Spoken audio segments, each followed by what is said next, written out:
पिछली वीडियो में हमने जहाँ तक पढ़ा था आज हम उसके आगे कंटिन्यू करेंगे। क्या आपने अनुभव किया है कि हमारे दैनिक जीवन में ऐसी अनेक परिस्थितियाँ आती हैं जहाँ हम जाने अनजाने वैज्ञानिक विधि का प्रयोग करते हैं। हमने पिछली वीडियो में पढ़ा था कि हम अपने दैनिक जीवन में जाने अनजाने में बहुत सारी वैज्ञानिक विधियों का प्रयोग करते हैं और एग्ज़ाम्पल भी देखे थे हम। किचन में कैसे दाल बाहर आती है कुकर से तो हम अनुमान लगाते हैं कि कल से कम पानी डालेंगे, और कैसे टायर में हवा निकल गई थी वो कैसे सही करता है। फिर कैसे पेन में इंक चलना बंद कर दिया गया था पेन, तो फिर कैसे देखते हैं हम इंक को। ये सब हम पहले पिछली वीडियो में देख चुके हैं कि हमने अपने दैनिक जीवन में जाने अनजाने में ही सही लेकिन वैज्ञानिक विधियों का प्रयोग ज़रूर करते हैं। हम सभी एक सीमा तक वैज्ञानिक विधियों का अनुप्रयोग करते हैं। हम सभी एक सीमा तक ही वैज्ञानिक विधियों का प्रयोग करते हैं। ऐसा नहीं है कि बिल्कुल वैज्ञानिक की तरह ही प्रयोग करते हैं, ऐसा नहीं है। हम सब एक सीमा तक ही वैज्ञानिक विधियों का प्रयोग करते हैं, थोड़ा बहुत, जैसे थोड़ा बहुत, पूरा वैज्ञानिक की तरह नहीं।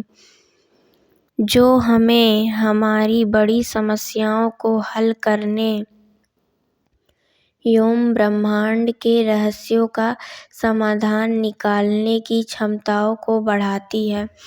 जो हमारी समस्याओं को हल करने में और ब्रह्मांड के रहस्यों को समझने में समाधान निकालती है। ये जो थोड़ा बहुत हम वैज्ञानिक विधियों का प्रयोग करते हैं। यह समझना आवश्यक है कि विज्ञान को समझने और सीखने के लिए जिज्ञासु होना और आसपास के वातावरण का अवलोकन करना सर्वोपरि है। यह समझना बहुत ज़रूरी है कि विज्ञान को समझना इतना आसान नहीं है। उसके लिए हमें जिज्ञासु होना पड़ेगा और अपने आसपास के वातावरण को भी देखना पड़ेगा। सबसे ज़्यादा अपने आसपास के वातावरण पे हमें ध्यान देना पड़ेगा और हर चीज़ को जानने के लिए जिज्ञासु होना पड़ेगा, तभी हम जाकर विज्ञान को समझ पाएंगे। जब हम जिज्ञासु होते हैं तब हम प्रश्न पूछने लगते हैं, कैसे और क्यों। जब हम जिज्ञासु होंगे तो हम प्रश्न पूछेंगे और जब हम प्रश्न पूछेंगे तो हमें उसका हल मालूम चलेगा, उसका आंसर पता चलेगा कि क्या है। स्मरण रखिए कि यह संसार वस्तुओं का एक भंडार है और हम नहीं जानते कि और भी कितनी ही वस्तुएं हैं जिन्हें खोजना अभी शेष है। ये जो हमारा संसार है ये वस्तुओं का भंडार है, ये वस्तुओं से भरा हुआ है। हम अभी बहुत कुछ हमें खोजना बाकी है, मतलब अभी हमने कुछ खोजा ही नहीं है। इतनी वस्तुएं हैं इस ब्रह्मांड में खोजने के लिए अथाह कि हम कितना भी खोजे वो कम ही है। मतलब ब्रह्मांड असीमित है, हम खोजते जाएंगे लेकिन समाप्त नहीं होगा कभी, इसलिए ये असीमित है और इसको खोजना अभी बहुत शेष है। अभी कितनी वस्तुएं जिसके बारे में हम जानते ही नहीं, हम कभी सोचे भी नहीं और कभी सुने भी नहीं। क्रियाकलाप 1.3 आइए विचार करें और लिखें। यदि आपको किसी वस्तु या घटना के बारे में प्रश्न पूछना है कि यह क्यों होती है तो उसके बारे में आप क्या पूछेंगे। अब मान लीजिए कोई घटना आपने देखी, किसी वस्तु को देखा, तो आप उसके बारे में प्रश्न पूछेंगे कैसे। कुछ लोग होंगे जो प्रश्न ही नहीं पूछेंगे और कुछ लोग होंगे जो प्रश्न पूछेंगे ये कैसे हुआ, क्यों हुआ। तो उसी को जिज्ञासु कहते हैं और जो जिज्ञासा लेता है किसी भी चीज़ को जानने में उसी को साइंस अच्छे से समझ आ सकती है। जो जिज्ञासा ही नहीं लेता उसको बिल्कुल भी नहीं समझ आएगी। आप अपने प्रश्न का उत्तर किस प्रकार खोजेंगे यह लिखने का प्रयास कीजिए। आप अपने प्रश्न का उत्तर कैसे खोजेंगे ये लिखने का प्रयास कीजिए कि तभी तो आपको समझ में आएगा कि आप कैसे क्या क्या स्टेप फॉलो करेंगे। जैसे हम पिछली वीडियो में देखे थे, सबसे पहले वो अपनी रिफ़िल देखती है कि उसमें इंक है या नहीं, फिर चला के देखती है, फिर देखती है कम है कि ज़्यादा। वैसे कौन-कौन से स्टेप को आप फॉलो करेंगे। वैज्ञानिक खोजें अकेले कम ही होती है। दुनिया भर के वैज्ञानिक प्रायः एक दूसरे के साथ बड़े-बड़े समूहों में कार्य करते हैं।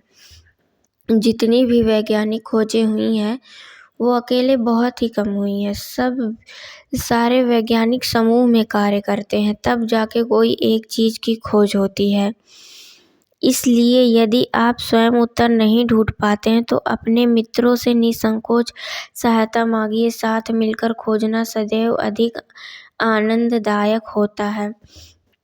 अगर आपको किसी प्रश्न का उत्तर नहीं मिल रहा है तो आप अपने मित्रों से बेझिझक सहायता मांगिए और उनके साथ मिलकर खोजिए, क्योंकि तब ढेर सारे माइंड्स साथ वर्क करते हैं। साथ आपके मित्र तो होते हैं और वैसे उनके सब दिमाग अलग-अलग, जब अलग-अलग दिमाग काम करेगा तो अलग-अलग थॉट आएंगे कि ये ऐसे भी हो सकता है।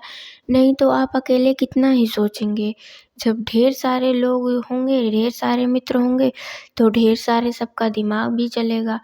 अलग-अलग तरीके से सब सोचेंगे। जब सब अलग-अलग तरीके से सोचेंगे तो चीज़ों की खोज बहुत जल्दी होगी, नहीं तो अकेले आप कितना खोजेंगे। ऐसे देखिए यहाँ पे बच्चे खोज रहे हैं, सब लोग मिल के, अकेले नहीं। देख रहे हैं पानी में कि कौन सा कण जो है, कौन सी चीज़ ऐसी है जो पानी में तैरती है और कौन सी चीज़ें हैं जो नीचे चली जाती हैं।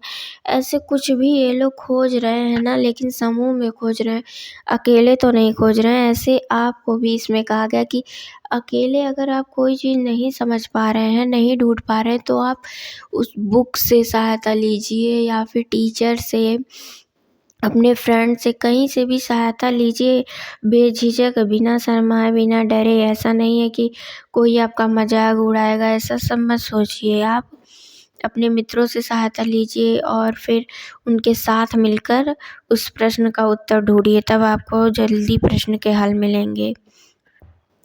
संभवतः आपको अपने सभी प्रश्नों के उत्तर कक्षा 6 में नहीं मिलेंगे। हो सकता है कि आपके जितने भी प्रश्न हैं वो आपको क्लास 6 में ना मिले, लेकिन ऐसा नहीं है कि 6 में किसी भी प्रश्न के उत्तर नहीं मिलेंगे। 6 से ही आपके बहुत से प्रश्नों के उत्तर मिलना शुरू हो जाएंगे। चिंता ना करें, आप विज्ञान की यात्रा पर निकल पड़े हैं, अगले 5 वर्षों के लिए या उससे भी आगे। अब कोई भी चीज़ है तो धीरे-धीरे ही तो सीखी जाती है। ऐसा तो है नहीं हम एक ही दिन में सब विज्ञान समझ लेंगे। तो क्लास 6 में कुछ सीखेंगे, फिर क्लास 7th में, फिर क्लास 8th में, 9th 10th, ऐसे हम सीखते जाएंगे। और अगर आपका मन और भी हुआ सीखने का आगे, तो आगे तक आप सीखेंगे। इसलिए विज्ञान की यात्रा केवल क्लास 6 तक ही नहीं है, ये आगे तक चलती जाएगी। बहुत कुछ सीखना है। ये तो क्लास 6 एक बेस है जिसमें आपको पता चलेगा कि हम आगे क्या-क्या सीखेंगे और आगे क्या-क्या सीखने वाले हैं। ऐसे जितने भी क्लास आएंगी आप सब में कुछ ना कुछ सीखेंगे और आगे बढ़ते जाएंगे। और अपने जो भी अंदर डाउट रहता है कि ये चीज़ आखिर होती कैसे, वो सब के प्रश्नों के हल आपके होते जाएंगे, आपको सभी के आंसर मिलते जाएंगे और आप आगे बढ़ते जाएंगे। तो आज की क्लास को हम यहीं पर एंड करते हैं, मिलते हैं अपने नेक्स्ट वीडियो में।